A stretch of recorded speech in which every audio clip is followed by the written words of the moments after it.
In the foreseeable future, Earth faces an invasion from extraterrestrial beings. These aliens, known as the Souls, take over the bodies of nearly every human on the planet. They embark on a mission to create a society where honesty and benevolence reign supreme. However, not all Earthlings endorse this transformation. Some individuals seek liberation and organize a resistance. Over time, cruelty, hunger, and violence become distant memories as kindness and harmony spread across the globe. People become genuinely honest and compassionate, yet it's no longer the same humanity as before, as the Souls have overtaken the human population. These beings with silver-rimmed pupils in their eyes have rendered the majority of humans submissive and emotionless. Despite the prevailing order, there remain those who refuse to accept this new reality. Melanie Strider, a staunch opponent of the alien parasite invasion, found herself in a perilous situation. Captured by the aliens, she faced the horrifying prospect of becoming a host for yet another soul. Determined to escape this fate, Melanie made a daring choice. She leaped from a great height, willing to sacrifice her life. To their dismay, the aliens lost the use of Melanie's remarkable body. However, their disappointment was short-lived when one of them, known as the Seeker, detected a faint movement in Melanie's finger. Intrigued by her resilience, they brought her to a skilled healer. The healer worked wonders and implanted a newly arrived soul who wished to be called the Wanderer due to her extensive travels across various planets. The following day, Melanie regained full consciousness, revealing an astonishing twist. Her own soul had not perished. It still resided within her body. The Seeker explained the predicament of their planet and the necessity of identifying and eliminating resistance pockets. Melanie, torn and desperate, fought vehemently to suppress the Wanderer's presence and resist her influence. In the end, however, the alien presence proved overwhelming and the Wanderer prevailed. The Wanderer then tells the Seeker that the young girl's name was Melanie Strider, whose family had initially escaped the invasion. Sadly, her father took his own life to avoid capture by the invaders. Since then, Melanie had wandered aimlessly. She objected vehemently to using her name, but the alien insisted on calling her Jeremy Strider, her younger brother. As time passed, the Wanderer adjusted to Earth's life, trying to persuade Melanie not to resist. They claimed they were enhancing the planet, making people happier, but Melanie saw them as killers. Once she entered a house, and a boy named Jared discovered her true identity as a human. He was overjoyed and kissed her. Melanie fled, but Jared caught up and invited her and her brother home. The Wanderer had vivid dreams of these events and wondered about Melanie near Jared. Suddenly, a human took her drawing pencil, but the alien proudly displayed a portrait of Jared, revealing that Melanie and Jeremy had found refuge in his home. The Wanderer, diving into Melanie's thoughts, recalled the Seekers eventually locating the same house as people gathered to move to a safer place. Before their departure, Jared had taken supplies, leaving Melanie and her brother at an abandoned hotel. The Seekers captured Melanie during this time. Seeing unique mountain silhouettes, the Wanderer quickly sketched them and discreetly kept the paper, despite Melanie's pleas to erase it. There was no trash bin. The Seeker persisted in questioning but got no new information. Gradually, the Wanderer listened to Melanie's thoughts and tried to hide her visions from the probing Seeker. To her surprise, the Seeker mentioned spotting Jared and closing in on him. Melanie attacked the alien in an attempt to overpower her, but the Seeker quickly immobilized her with special gas. Melanie learned her soul would be transferred to a more compliant body the next day, with the Seeker taking her place. The Wanderer tried to find her healer's location, but was told he had been moved. With determination, Melanie took charge and gave instructions. Seizing a moment of distraction, the Wanderer slipped away from the clinic. She approached a passing man and kindly requested to borrow his car, to which he willingly obliged. The aliens, being incapable of deceit, were always ready to assist each other. The alien had intentions of reaching her healer's new location, but Melanie guided her along a different path. Meanwhile, the Seeker scoured her room and stumbled upon the crumpled paper. Once again, the Wanderer bore witness to Melanie's memories of Jared, feeling a deep sense of sorrow. Suddenly, she recognized a familiar mountain range and came to the realization that Melanie had intentionally led her astray. This revelation left her incensed, as she had tried to help, but humans didn't always follow logical patterns. The Wanderer attempted to turn the car around, but Melanie vehemently opposed the idea. The car lost control and swerved off the road. Melanie stepped out onto the street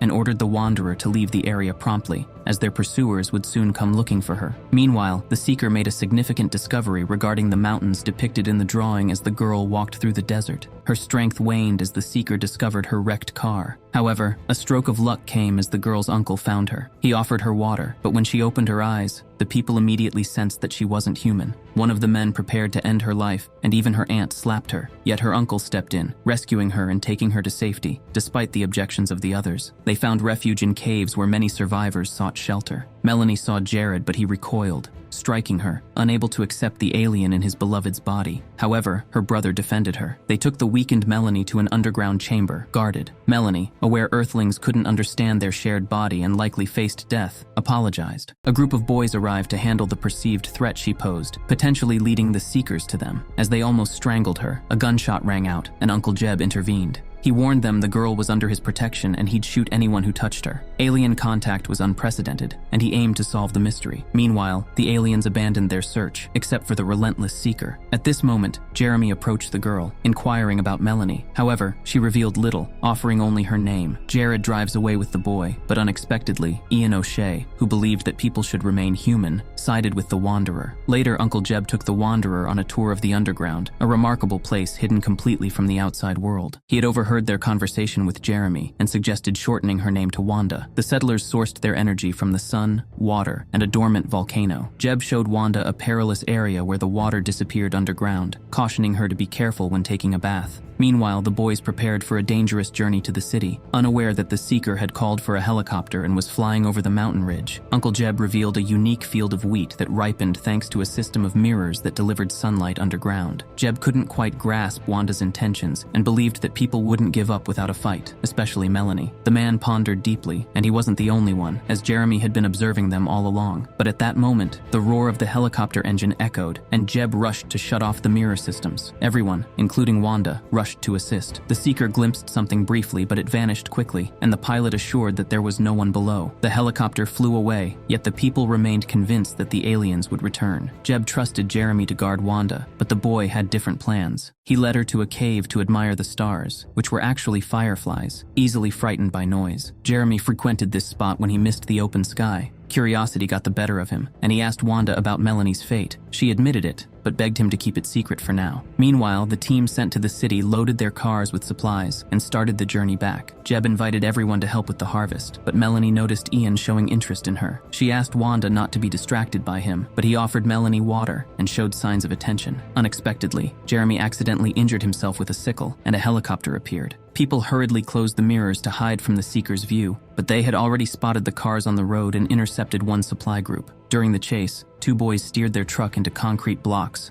causing a crash. The other vehicles pressed on, but also attracted the Seeker's attention. Meanwhile, Wanda shared insights with the humans about interstellar travel, trying to convince them that aliens brought goodness and peace to planets, emphasizing harmony. On the road, the Seeker's car caught up with Jared's truck, and the boys began firing while strategically positioning the truck. This caused the pursuing car to crash into it.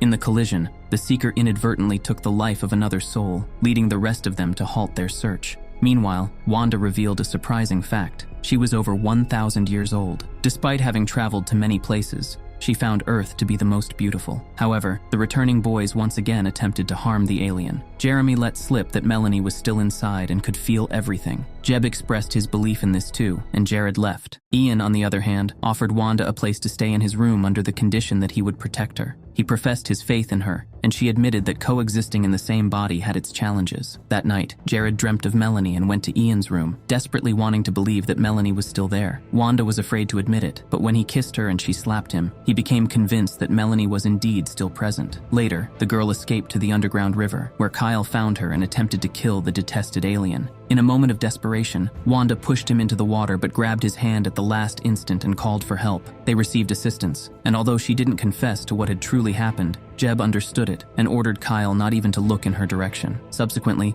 Jared and Kyle ventured to the city, while Ian took Wanda outside, where he confessed his affection. Melanie raged inside, but Wanda admitted that even though Melanie's body was compelled to love Jared, she had her own feelings. They shared a kiss, and the Wanderer couldn't help but believe that the guy loved the body, fearing that if he held her, he would be overwhelmed with disgust. However, Kyle disproved this fear. Wanda went to the infirmary and discovered that the doctor was experimenting with methods to remove souls from Earthlings, which resulted in the deaths of both. This shocking revelation prompted her to run away, unwilling to engage with what she saw as monsters. She even refused to eat until Jeb approached her, reminding her that this was their world, and they wanted it back. Wanda understood his point, but believed they were going about it all wrong, because there were ways to coax the souls out. However, she then learned about Jeremy's deteriorating condition. Wanda rushed to the infirmary, desperately trying to reach Melanie, who had been silent for 3 days. She asked Ian to kiss her, hoping that Melanie would start resisting, but nothing nothing happened. Ian then brought Jared, as his kiss had triggered the most intense response before. This method eventually worked. Upon learning about Jeremy's illness, Melanie asked Wanda for help, and she went to the hospital. She cut her hand and forehead, requesting assistance. Wanda carefully observed which medications the doctor used and managed to steal what was needed. Along the way, she stumbled upon a capsule used to store souls. Upon returning to the cave, she used the stolen medication to heal the boy. Now, Wanda joined the humans in shopping for supplies. Things went well until one day, returning to the caves, they fell into a seeker ambush. Jeb quickly shot the seeker. They gave her medical help, and Wanda decided to talk to the injured seeker. She couldn't understand why the seeker was so determined to pursue her. The seeker explained that a weak soul posed a grave threat to their collective purpose, vowing that other seekers would hunt down and eliminate everyone underground. In response, Wanda proposed the idea of teaching Doc how to properly extract souls, with the condition that he would later remove her from Melanie's body and end her existence. Doc reluctantly agreed. Wanda also requested the release of the extracted souls, as they could no longer return to Earth. She demonstrated the process on the seeker's body, skillfully removing the soul. During this moment, she asked Ian to hold her, admiring the otherworldly entity she held in her hand. As the woman on the table regained consciousness, tears welled up in her eyes, and she revealed her name to be Lacey. For years, she had been trying to convey to those around her that her human soul was still alive and had been battling against the invader. This was why she had been so reluctant to release Melanie. Wanda chose to send the extracted soul to the farthest planet, and then shared her intentions with the people. She wished to depart permanently because she had grown to love everyone around her, and now understood just how much they needed Melanie. Ian bared his heart,